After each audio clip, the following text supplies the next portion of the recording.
नमस्कार दोस्तों, आप सभी का बहुत बहुत स्वागत है हमारे इस YouTube चैनल पर लर्निंग का हाई फाइव। तो सबसे पहले जान पहचान कर लेते हैं थोड़ी। मेरा नाम है ममता और मैं हमारे प्यारे भारत के एक बहुत ही प्यारे से राज्य हरियाणा की रहने वाली हूँ। आप सभी कमेंट सेक्शन में कमेंट करके ज़रूर बताएं कि आप कौन से राज्य के रहने वाले हैं, ठीक है। तो दोस्तों, वीडियो के टाइटल से आप सभी को ये आइडिया तो हो ही गया होगा कि आज मैं आप लोगों के साथ किस बारे में बात करना चाहती हूँ।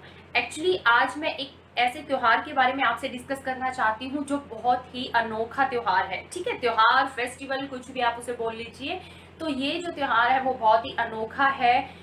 देखिए, वैसे तो जितने भी त्योहार इंडिया में मनाए जाते हैं, ठीक है, हमारे देश में हर त्योहार ही बहुत ही इंटरेस्टिंग होता है, बहुत ही हम कहें कि हंसी खुशी देने वाला होता है। पर ये त्योहार ऐसा है कि जो बाकियों से थोड़ा सा अलग है, ठीक है। अब वो किस तरीके से अलग है वो मैं आपको बताती हूँ।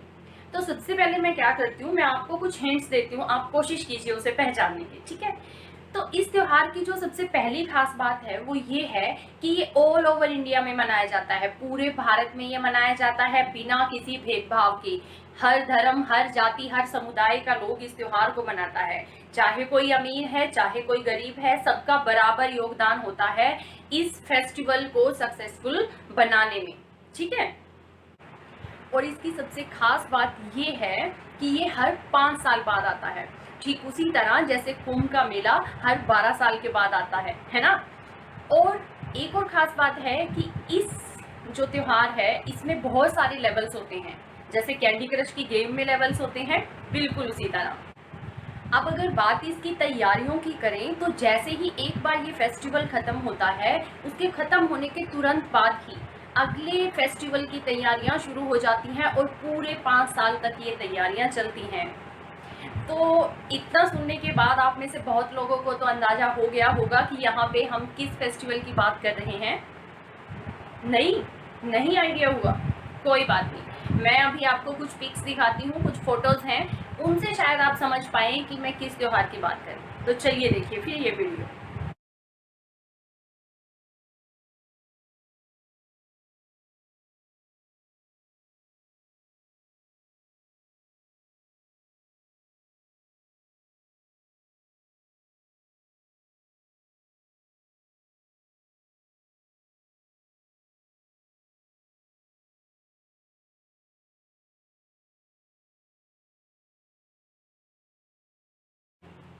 हम्म, तो क्या समझे? इतनी बड़ी भीड़, इतने ढोल नगाड़े और गुलाल देखकर, और इतनी बड़ी बड़ी लाइनें आखिर कौन से मंदिर के सामने लगी थी। और लोगों की श्रद्धा तो देखिए कि जो खुद अपने पांव पर चल भी नहीं पा रहा वो भी गया इस त्योहार में शामिल होने के लिए। तो इसकी इंपॉर्टेंस का आइडिया तो आप लोगों को हो ही गया होगा। और नेक्स्ट जो मैं आपको कुछ पिक्स दिखाने जा रही हूँ, उन्हें देखने के बाद तो आप डेफिनेटली समझ जाएंगे कि यहाँ किसकी बात हो रही है। तो चलिए देखिए फिर कुछ फोटोज।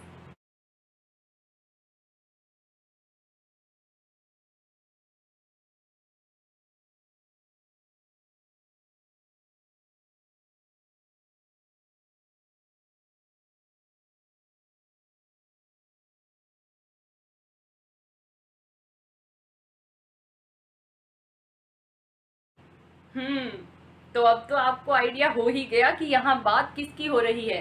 जी हाँ, इलेक्शंस के फेस्टिवल की बात हो रही थी यहाँ पे। चुनाव का दिन किसी भी डेमोक्रेसी का सबसे बड़ा त्योहार, किसी भी लोकतंत्र का सबसे बड़ा त्योहार, ठीक है ना। जो चुनाव होते हैं वो किसी भी डेमोक्रेसी का बेस होते हैं, हमारे देश की पहचान होते हैं। किसी भी लोकतंत्र की उसकी पहचान जो होती है वो उसके चुनाव ही होते हैं। तो इसी त्योहार के बारे में मैं आप लोगों के साथ डिस्कस करने जा रही हूँ, ठीक है।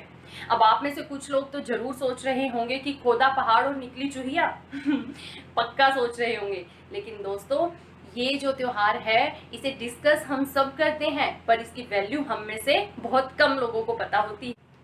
दोस्तों, हम में से बहुत सारे लोग ऐसे हैं जिन्हें या तो पॉलिटिक्स में इंटरेस्ट नहीं है या फिर पढ़ाई में ज़्यादा रुचि नहीं है। और इसी वजह से पॉलिटिकल पार्टीज, पार्लियामेंट और ऐसे रूल्स और रेगुलेशंस और एक्ट्स जो कि हमारे देश को चलाते हैं, इन सब के बारे में भी हमें जानकारी अच्छे से नहीं हो पाती है। और इन सब की एक ही वजह है, इग्नोरेंस। हम लोग हमारी लाइफ के एक ऐसे पहलू को इग्नोर करके चलते हैं जो आज के टाइम में हमारे लिए बहुत ज़रूरी है। पढ़ने में इंटरेस्ट ना होना, पॉलिटिक्स में इंटरेस्ट ना होना, पार्टीज और नेताओं के बारे में जानने में इंटरेस्ट ना होना, दोस्तों ये सारी बातें अलग हैं, पर इन सब का बहाना बनाकर अवेयर ना होना और एक ऐसी इग्नोरेंस में रहना जो कि हमें हमारे देश का एक अवेयर सिटीजन बनने से रोकती हैं, ये बातें शायद कुछ हद तक ठीक नहीं है। मैं ऐसे बहुत से लोगों को जानती हूँ अपनी लाइफ में, कुछ मेरे दोस्त हैं, कुछ मेरे घर में ही हैं और कुछ आस पड़ोस के लोग। जब वो लोग अपना वोट डालने जाते हैं, चुनाव के दिन जब वो अपना वोट डालने जाते हैं, तो उन्हें सिर्फ इतना पता होता है कि आज चुनाव का दिन है, आज जाना है और वोट डाल के आनी है। उन्हें इस बात से कोई मतलब नहीं होता कि जो वोट हैं, जो इलेक्शंस हो रहे हैं, वो राज्यसभा के लिए हो रहे हैं या लोकसभा के लिए हो रहे हैं। उन्हें इस बात का भी शायद अंदाजा नहीं होता कि वो अपना एमपी चुनने जा रहे हैं या अपना एमएलए चुनने जा रहे हैं। और दोस्तों यहाँ मैं बात जिन लोगों की कर रही हूँ उसमें दोनों तरह के लोग आते हैं, पढ़े लिखे लोग भी और बिना पढ़े लिखे लोग भी।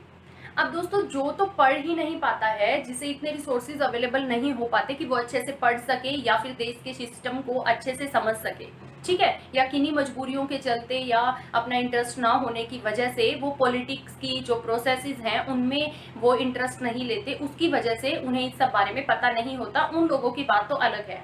लेकिन उनका क्या, जो वेल एजुकेटेड है, जिनके पास सारे रिसोर्सेज भी हैं, मोबाइल फोन्स हैं, इंटरनेट है, यूट्यूब है, लेकिन इतना सब होने के बावजूद भी वो अनअवेयर हैं। दोस्तों इलेक्शंस को लेकर और इलेक्शंस की प्रोसेस को लेकर ये जो हमारी इग्नोरेंस है वो बिल्कुल भी ठीक नहीं है, ना तो हमारे लिए और ना ही हमारे देश के लिए। देखिए जो इलेक्शंस होते हैं वो हमारे देश को चलाते हैं, हमारे पूरे देश का ढांचा जो है वो इन इलेक्शंस पर ही टिका हुआ है, क्योंकि हमारा जो देश है वो एक डेमोक्रेसी है, एक लोकतंत्र है और किसी भी लोकतंत्र के लिए उसके चुनाव ही सबसे महत्वपूर्ण होते हैं। तो इसीलिए इन सब के बारे में जानकारी होना, इन सब के बारे में अवेयर होना बहुत ज़रूरी है। तो इसी बात को ध्यान में रखते हुए मैं अपने चैनल पर एक वीडियो सीरीज स्टार्ट कर रही हूँ, जिसमें कि मैं इंडिया के इलेक्शंस के बारे में, इलेक्शंस की जो पूरी प्रोसेस होती है, जो पूरी कहानी है, उसके बारे में मैं एक वीडियो सीरीज आज से स्टार्ट करने जा रही हूँ। ये उसी सीरीज की पहली वीडियो है। मैं इस सीरीज के थ्रू आप लोगों को इलेक्शन की प्रोसेस को बहुत ही आसान शब्दों में समझाने की कोशिश करूँगी, ठीक है दोस्तों। इसमें मैं आपको कुछ पढ़ाने नहीं वाली हूँ कि मैं आपको कि एक स्टूडेंट के तौर पे आप मुझसे पढ़ना चाहें, ऐसा कुछ भी नहीं है कि जो पढ़ने वाले लोग हैं सिर्फ वो ही इस वीडियो को देख के कुछ समझ सकते हैं। ये जो वीडियो सीरीज है वो आप सभी के लिए है, सिर्फ देश में जो हमारी इलेक्शन प्रोसेस है उसको समझने के लिए, ठीक है ना। तो दोस्तों मैं कोशिश करूंगी अपनी इस वीडियो सीरीज़ के जरिए आपको कुछ सिखाने की, कुछ आपसे सीखने की, और मेरा ओवरऑल जो मोटिव है वो अवेयरनेस का है, ताकि आप भी अवेयर रहे, मैं भी अवेयर रहूं और जो हमारा देश है वो अवेयर इंडिया बने, ठीक है।